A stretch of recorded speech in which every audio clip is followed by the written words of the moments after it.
Good day, fellow scholars ng bayan. I'm Imari Vergara, your DEVC 206 classmate here at the University of the Philippines Open University.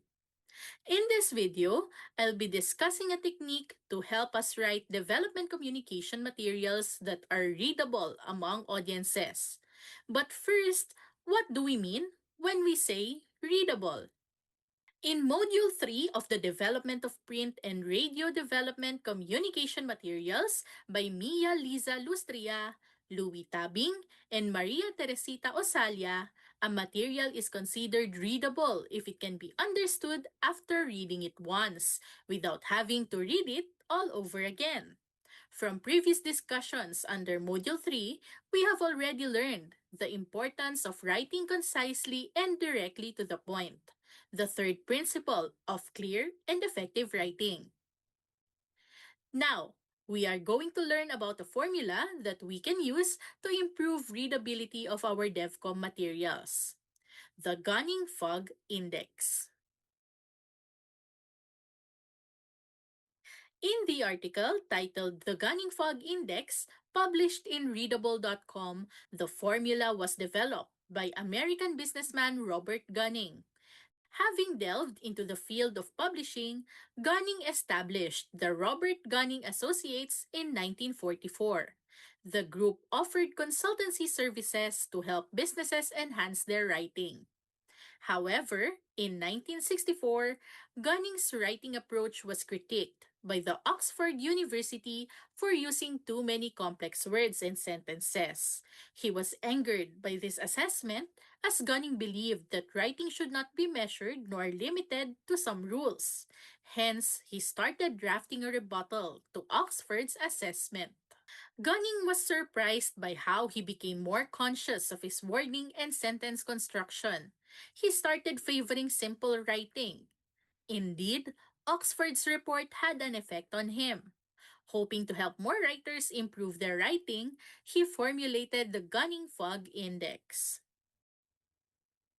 The Gunning Fog Index is just one of many other formula that determine the readability of a material. To determine the readability of a material through Gunning's formula, we just have to follow 3 easy steps as shared in the third module of Development of Print and Radio Development Communication Materials. The first step is to determine the average length of a sentence within the DevCom material that you wish to evaluate. Take note that you may choose any passage randomly. To give you an example, here is a press release that I wrote for the Department of Agriculture. I will be choosing the lead for this example, so please let me read the lead.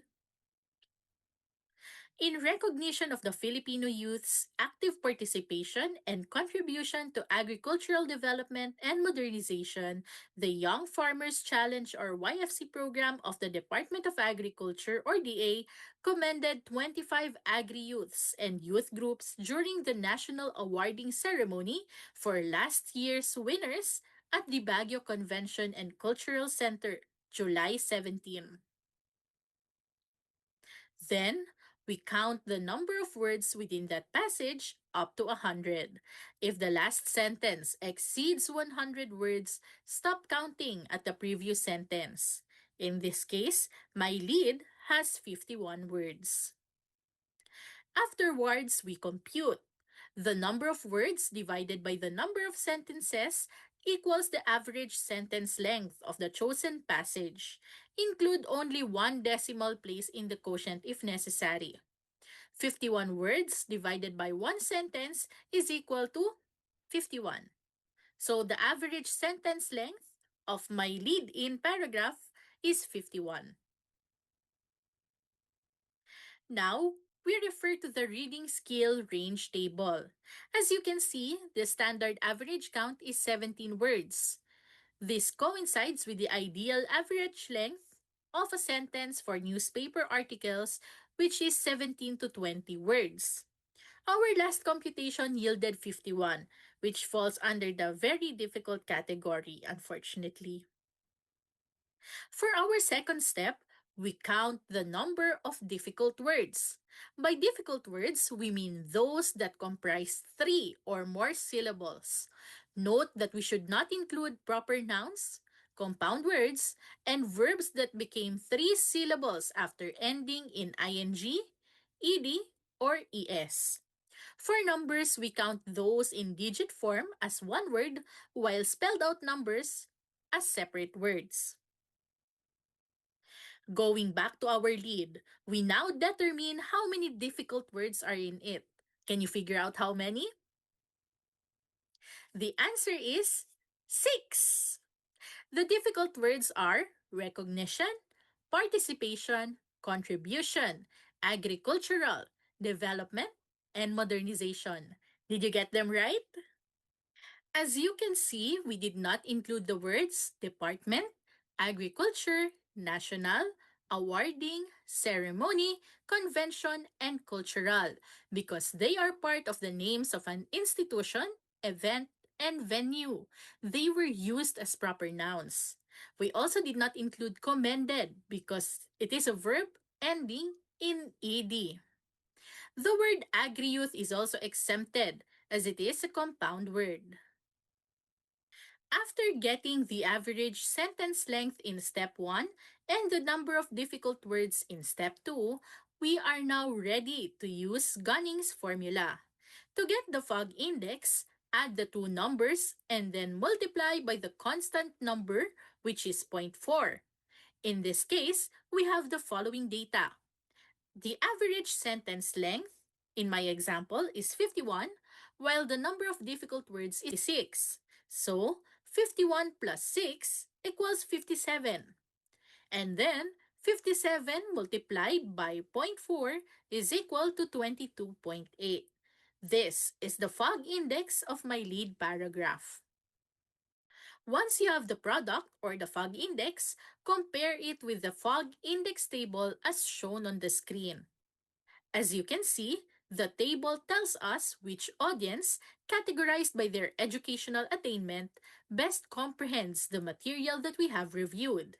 My lead has a fog index of 22.8, which unfortunately exceeds the danger line. A fog index of 17, which is the maximum based on the table, is considered difficult and can only be understood by at least college graduates. After learning about the Gunning Fog Index, it is safe to assume that it can help us determine whether or not the material that we produce is easily understandable by our target audience. While the press release that I used as an example targets the general public, it can be deduced that those who are not as literate may not easily grasp what the lead paragraph is about.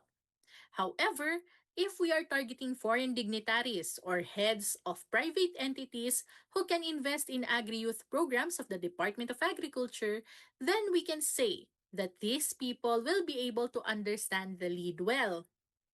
As such, it is important to maintain the ideal fog index to make our DevCom materials easier to understand for people across all walks of life. In a nutshell, the third module reminds us and encourages us to maintain the readability of our DevCom materials. We can do this through the Gunning Fog Index formula, which is the number of words divided by the number of sentences plus the number of difficult words multiplied by zero point 0.4. We can also improve ourselves as writers by keeping to heart the following advice by Lustria, Tabing, and Osalia as stated in Module 3. Think first, then write. Use short, simple, and familiar words. Get straight to the point. Use specific, concrete language.